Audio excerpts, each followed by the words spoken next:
तकलीफ होती है। अभी एक सच्ची घटना मेरे साथ घटित हुई। मैं एक दिन कानपुर गया था भारत स्वाभिमान की सभा के लिए। तो कानपुर के रेलवे स्टेशन पे उतरा। उतरने के बाद शहर में बाहर आने के लिए नीचे पुल पर से उतर के आया तो एक छोटी सी चाय की दुकान थी। उस पर एक बेटी और एक माँ और एक छोटा सा बेटा आपस में बात कर रहे थे। वो क्या बात कर रहे थे? वो कह रहे थे, माँ हम गरीब क्यों हैं? तो कान में मेरे शब्द पड़ गए। मैंने कहा ये इस तरह का प्रश्न कोई अपनी माँ से पूछे तो मुझे लगा ये कोई साधारण लोग नहीं है, कुछ तो इनमें असाधारणपन है। चल के पूछा जाए कौन लोग हैं, परिचय लिया जाए। तो मैं गया उस दुकान पे, मैंने पूछा आप लोग कौन हैं? तो उन्होंने कहा कि हम तात्या टोपे के परिवार के लोग।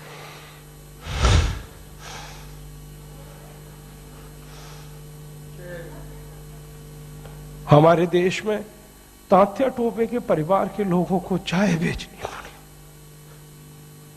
और गद्दारों को सिंहासन मिले, ऐसा ये देश हो गया।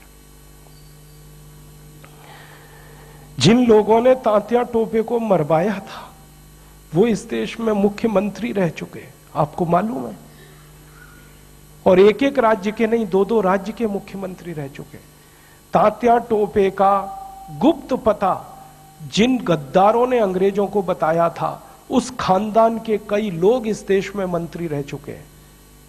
झांसी की रानी लक्ष्मीबाई को जिन्होंने मरवाया था वो इस देश में मंत्री रह चुके हैं। और तात्या टोपे जिन्होंने जवानी लगा दी देश के लिए, उनके परिवार के लोग चाय बेच रहे हैं। ये देश है और ये अब बर्दाश्त नहीं होता, और ये बर्दाश्त होना भी नहीं चाहिए किसी को। क्यों बर्दाश्त होना चाहिए? ऐसा देश तो हमने कल्पना कभी की नहीं थी। तात्या टोपे ने कभी कल्पना नहीं की थी कि ऐसा देश बनेगा। ये झांसी की रानी की कभी कल्पना नहीं थी, चंद्रशेखर की कल्पना नहीं थी।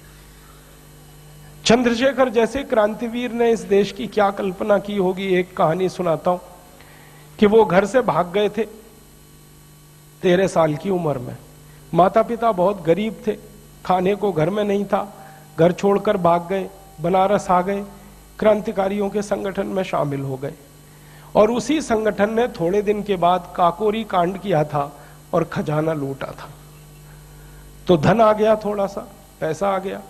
तो चंद्रशेखर को उनकी माँ और पिता का संदेश आया कि जो पैसा तुम्हारे पास आया है इसमें से कुछ हमें भी दे दो, हमारी गरीबी में काम आएगा।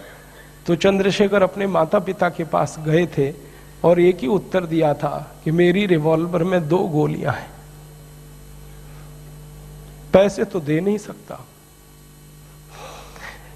ये दोनों गोलियां दे सकता हूं।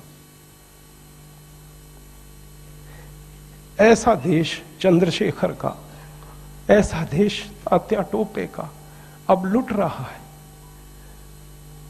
तो फिर क्या करना चाहिए? तो मुझे लगता है कि अब फिर कोई दूसरी बड़ी लड़ाई की तैयारी करनी चाहिए। एक लड़ाई उन्होंने लड़ी, तात्या टोपे ने, झांसी की रानी ने, चंद्रशेखर ने, अब दूसरी लड़ाई हमें लड़नी पड़ेगी। इसके बिना कोई रास्ता नहीं। और ये दूसरी लड़ाई का ही अभियान है जिसको हम भारत स्वाभिमान कहते हैं।